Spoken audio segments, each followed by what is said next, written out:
दोस्तों, आज की मूवी में हम देखेंगे कि किस तरह से एक समुद्र का पानी समुद्र से गायब हो जाता है और वहां मौजूद सभी लोगों को इस बात से हैरानी हो जाती है कि आखिर ये पानी गया तो गया कहां पर। तो चलिए दोस्तों, शुरू करते हैं कहानी को।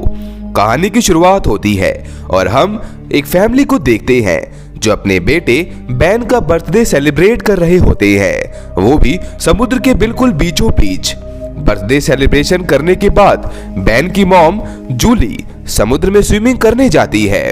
वही बैन और उसके डैड दोनों फिशिंग कर रहे होते हैं कि तभी जूली को स्विमिंग करते करते ऐसा फील होता है कि कोई बड़ी सी चीज उसके आगे पीछे घूम रही है। इसी तरह से जूली पानी में डूबने लगती है, पर बैन और टॉम को इस बारे में कुछ भी पता नहीं होता। वही जूली को ऐसा लगता है जैसे समुद्र का पानी पीछे की ओर जा रहा है। ऐसा होता हुआ दोस्तों टॉम देख लेता है और वो जल्दी से समुद्र में उतरकर चला जाता है जूली के पास और फिर किसी तरह से वो उसको अपनी बोट तक लाता है। और फिर दोस्तों रात होने पर कैसी, जिसको अपने बॉयफ्रेंड का कॉल आता है, तभी कैसी वीडियो कॉल पर देख पाती है कि उसके पीछे शहर में बहुत भयंकर तूफान आ रहा होता है। ये सब देखकर कैसी बहुत ज्यादा परेशान हो जाती है और फिर वो जाकर अपने मॉम डैड को बताती है। उसके मॉम डैड ये सब सुनकर अपने बोट की सेफ्टी चेक करने लगते हैं और तो और ये सब देख पाते हैं कि उनके बोट के पास बहुत सारी व्हेल और शार्क आने लगती है। टॉम उनको देखकर पता लगा लेता है कि जब किसी जगह पर व्हेल और शार्क एक साथ आती है तो इसका मतलब होता है कि यहाँ पर बहुत खतरनाक तूफान आने वाला है।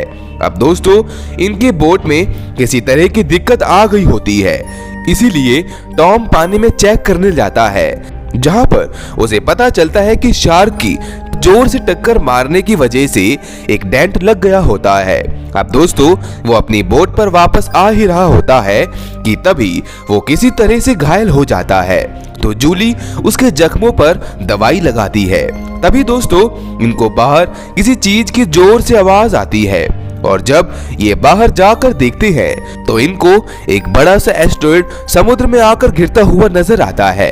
ये देखकर वो अपनी बोट को आगे ले जाने लगता है, पर तभी दोस्तों जब टॉम बोट को स्टार्ट करता है तो उसका इंजन डैमेज हो जाता है।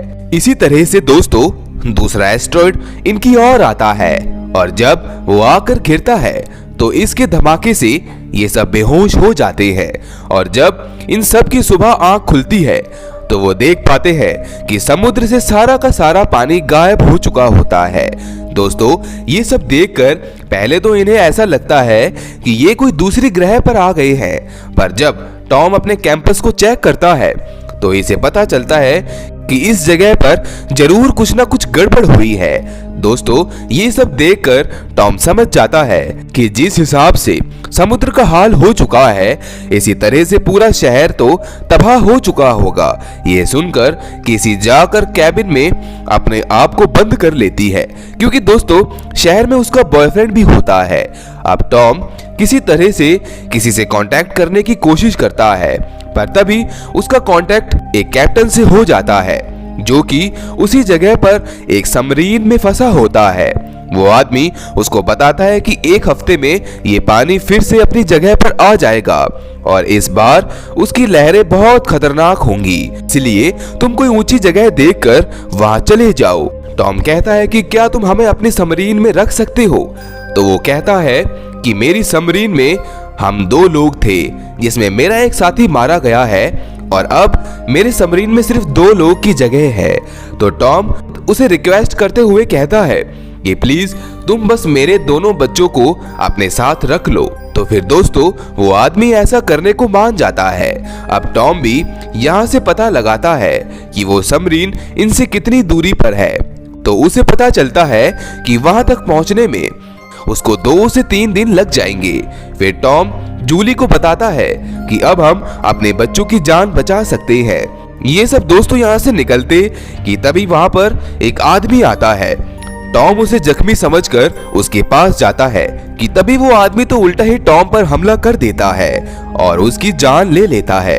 ये जूली दूर से देख रही होती है और जल्दी ही जाकर वो अपने आप को बोट के अंदर लॉक कर लेती है।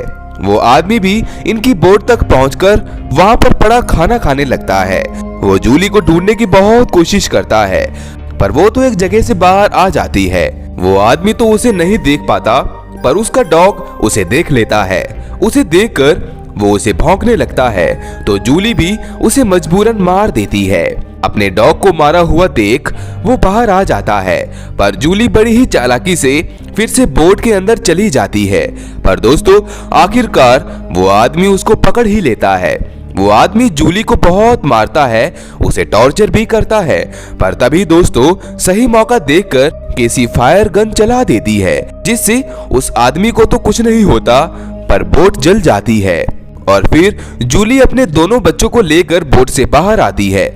यहाँ पर उसके दोनों बच्चे अपने डैड की लाश देखकर बहुत रोते हैं। तभी जूली देख पाती है कि वो आदमी फिर से का पीछा करना शुरू कर देता है, तो जूली अपने दोनों बच्चों को लेकर यहाँ से निकल जाती है। ये तीनों भी भागते भागते एक पहाड़ी के पीछे आराम करते हैं। जूली अपने बच्चों को यहाँ पर पीने को पानी देती है, पर तभी वो देख पाते हैं कि अभी भी वो आदमी इनका पीछा नहीं छोड़ता। इसलिए वो तीनों फिर से निकल पड़ते हैं कोई दूसरी जगह के लिए। दोस्तों, चलते चलते एक जगह पर आ जाते हैं जहाँ पर बहुत सारा जहरीला पानी होता है। ऐसी तो अब हार मान चुकी होती है, पर तभी जूली उसे डांटते हुए कहती है कि तुम लोग अपना दिमाग ज्यादा मत चलाओ, तुम्हें मैं यहाँ से जिंदा वापस लेकर जाऊंगी। और फिर दोस्तों एक बार फिर से ये यहाँ से आगे बढ़ते हैं। बहुत ज्यादा आगे आ जाने के बाद इन्हें दोस्तों यहाँ पर एक बहुत पुराना एरोप्लेन नजर आता है, जो शायद कभी क्रैश होकर समुद्र में गिर गया होगा। खैर, ये सब इस प्लेन के अंदर आकर बैठ जाते हैं। अब तभी दोस्तों हम यहाँ पर देख पाते हैं कि अंधेरा हो चुका होता है। रात हो जाने के बाद कैसी और बैन दोनों सो जाते हैं, पर जूली बाहर जाती है और देख पाती है कि इतनी रात हो जाने के बाद भी वो आदमी इनका पीछा नहीं छोड़ रहा होता। तो तभी बड़ी ही चालाकी से पहले तो जूली सोने की एक्टिंग करती है, पर जैसे ही वो आदमी उसके पास आता है तो जूली उसे पूरे गुस्से के साथ बहुत ही बेरहमी से मार देती है और वो जाकर अंदर सो जाती है। जब दोस्तों ये सुबह उठकर बाहर आते हैं तो ये देख पाते हैं कि उस आदमी की लाश तो गल चुकी होती है।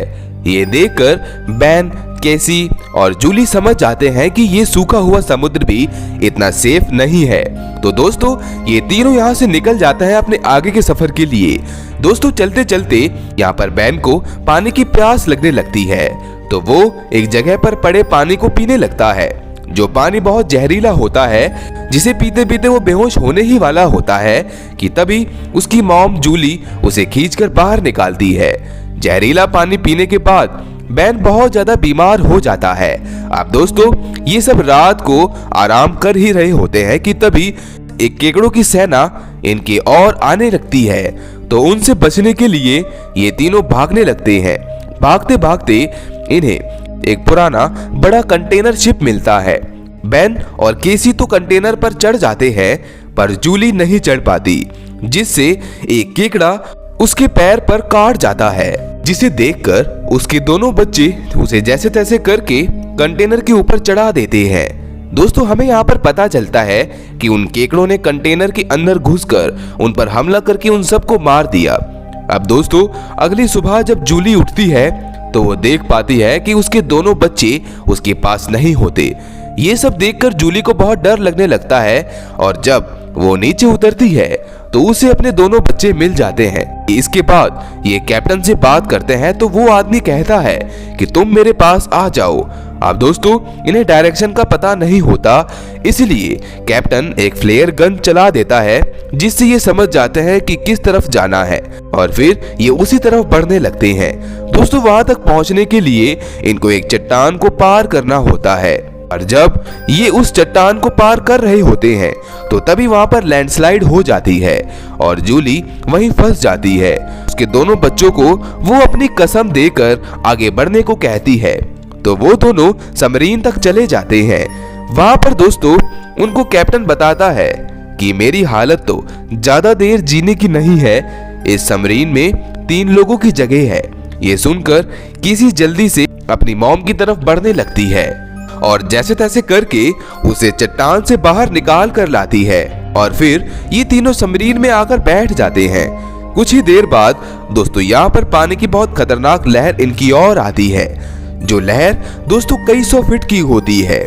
और जैसे ही वो लहर इनकी सबमरीन से टकराती है वैसे ही ये तीनों बेहोश हो जाते हैं। और जब इनकी आंख खुलती है तो दोस्तों ये सब एक शहर में मौजूद होते हैं, जिनकी सबमरीन इनको यहाँ तक ले आती है।